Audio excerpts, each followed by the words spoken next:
여러분 안녕하세요. 생각이 바뀌면 삶이 바뀝니다. 단비 같은 방송 가무에 오신 여러분을 환영합니다. 오늘은 데스몬드 도스 이야기 그 두 번째 시간입니다. 1941년 12월 7일 일본군은 하와이주 오아후 섬에 위치한 진주만에 대한 기습 공격을 감행했습니다. 이 결과 미국은 제2차 세계대전에 참전하여 일본과 전쟁에 들어가게 되었습니다. 이제 수많은 미국의 젊은이들이 전쟁터로 가야 할 상황이 벌어지고 만 것이지요. 데스몬드 도스는 고민에 빠졌습니다. 왜냐하면 그는 하나님을 믿을 뿐만 아니라 하나님이 말씀하신 것을 가장 가치 있는 것으로 여기며 순종하며 살아왔습니다. 그래서 나라를 위해 군대에 가더라도 10계명의 6번째 계명인 이 살인하지 말지니라는 말씀에 따라 총을 들 수도 쏠 수도 없었기 때문입니다.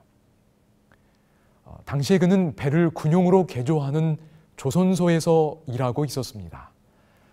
군수산업체에서 인정받으며 일하고 있었기 때문에 그가 원하기만 하면 군대에 직접 참여하지 않고도 나라를 위해 일할 수 있었습니다. 여러분이라면 어떤 선택을 하시겠습니까? 데스몬드 도스는 자신 앞에 놓여 있는 의무의 길을 선택합니다. 그래서 그는 이 조선소에서 떠나 군에 입대하게 됩니다. 저를 더욱 놀라게 한 것은 이때 도스에게는 결혼을 생각하는, 사랑하는 여인이 있었다는 것입니다. 그럼에도 불구하고 도스는 자원하여 입대합니다. 혹 다시 돌아오지 못할 수도 있는 그 길을 선택한 것입니다. 데스몬드 도스가 군복을 처음으로 입은 것은 진주만 공격이 있은 지 5개월 정도 후인 1942년 4월 1일이었습니다. 이때 그의 나이 23살이었습니다. 그는 미 77사단 307연대 B중대의 위생병으로 의무대에 배정되었습니다. 그의 동료 부대원들은 총을 들지도 쏘지도 못하겠다는 데스몬드 도스를 이해할 수 없었습니다.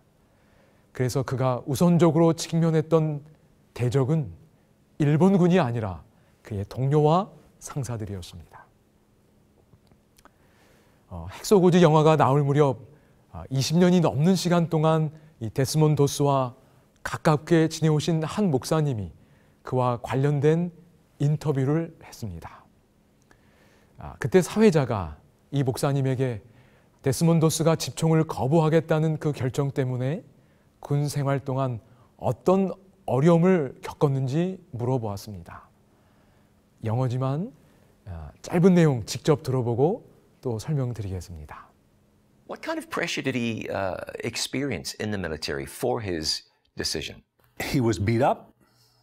He was not allowed to have passes home, even to get married earlier. The men would make fun of him. They would ridicule him. They despising him because he wouldn't be like them and carry a gun and kill the enemy.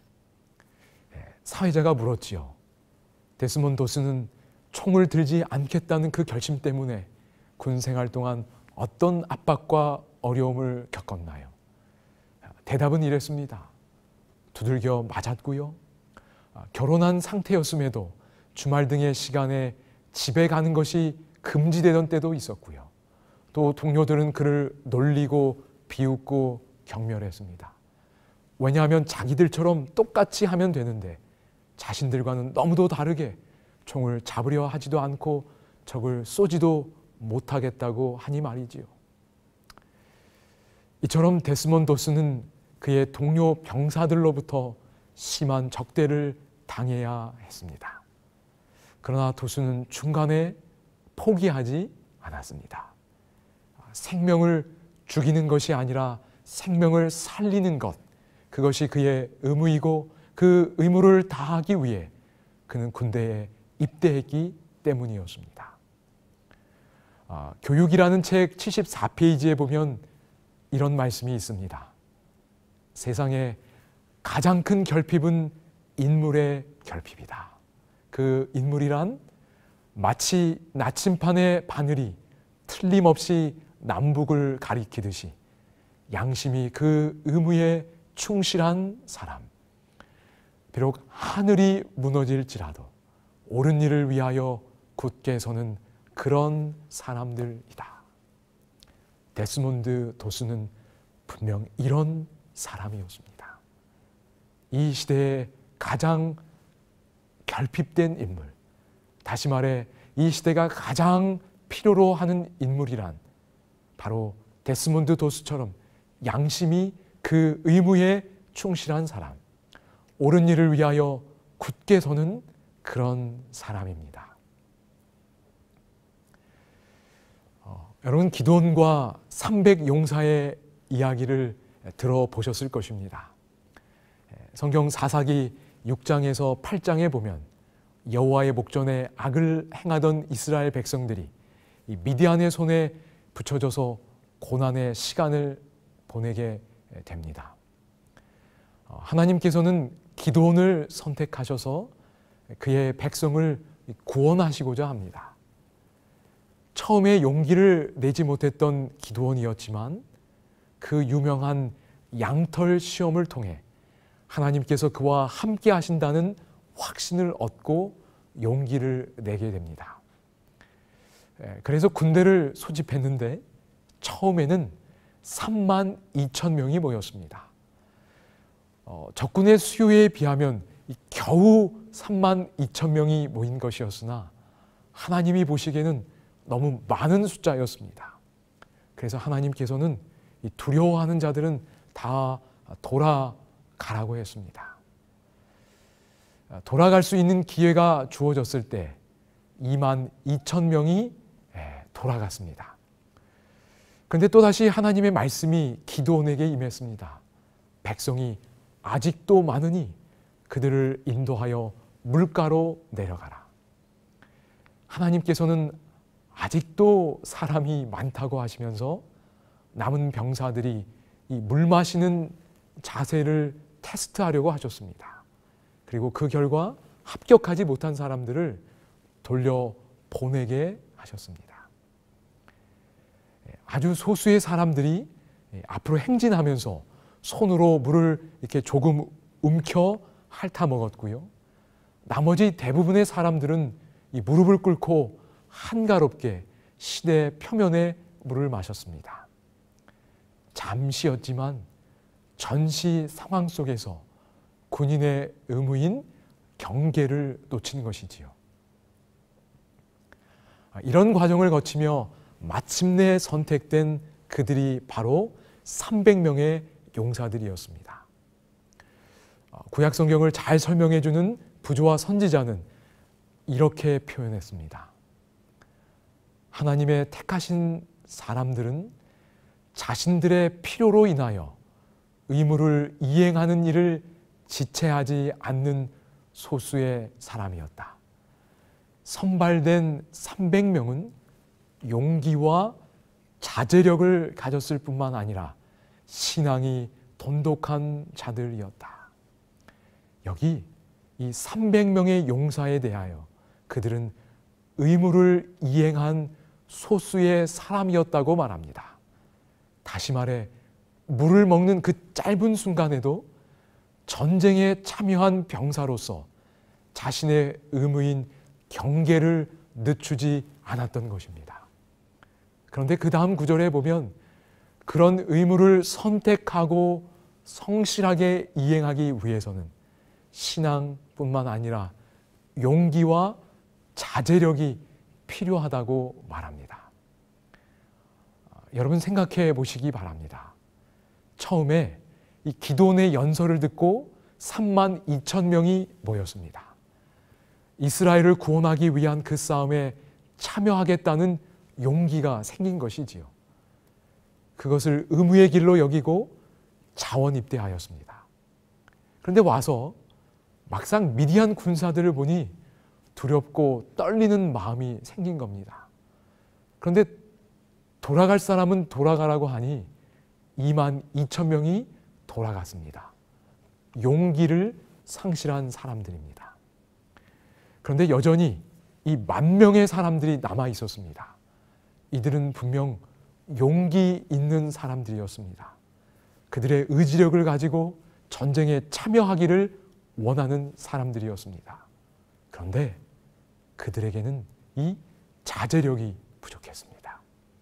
갈증을 해소하려는 그 욕망이 순간 그들을 지배했고 그들은 그들의 피로를 허겁지겁 채우게 되었습니다. 그래서 전투를 앞둔 병사로서의 의무를 짧은 순간이지만 다하지 못했던 것입니다. 용기가 부족했던 22,000은 돌아갔고 자제력이 부족했던 9,700명은 탈락했고 나머지 300명, 용기와 자제력, 그리고 하나님을 향한 신앙이 충실했던 그들이 선발되었고 하나님께서는 이들의 지휘관이 되셔서 이들을 통하여 이스라엘을 승리와 구원으로 이끄실 수 있으셨습니다. 여러분, 데스몬드 도스는 바로 이런 사람이었습니다. 하나님을 향한 충성된 믿음을 지닌 사람이었으며 용기와 자제력이라는 품성을 지니고 항상 그의 의무를 선택하고 이행하며 어떤 유혹 속에서도 원칙에 맞추어 행동할 수 있는 사람이었습니다. 그리스도인의 마음과 품성과 인격이라는 책 262페이지에는 다음과 같은 기록이 있습니다. 원칙에 입각하여 행동할 충분한 용기와 자제력을 가진 학생이 거의 없다. 오늘 이 시대가 어떤 사람을 요구하는지 보여줍니다. 바로 데스몬드 도스와 같이 하나님을 향한 신실한 믿음, 그리고 자신의 의무를 선택하고 끝까지 이행할 수 있는 그런 용기와 자제력을 가진 그런 인물이 요구되는 것입니다. 데스몬드 도스 이야기는 오늘 우리에게 그런 사람이 되라고, 그러면 하나님께서 그런 사람을 통하여 놀랍게 일하실 것이라고 말해주고 있습니다. 여러분, 그런 인물이 되고 싶지 않으신가요? 오늘 우리가 이런 인물로 변화되고 성장할 수 있도록 하나님 앞에 진심으로 기도할 수 있기를 소망합니다. 여러분, 감사합니다.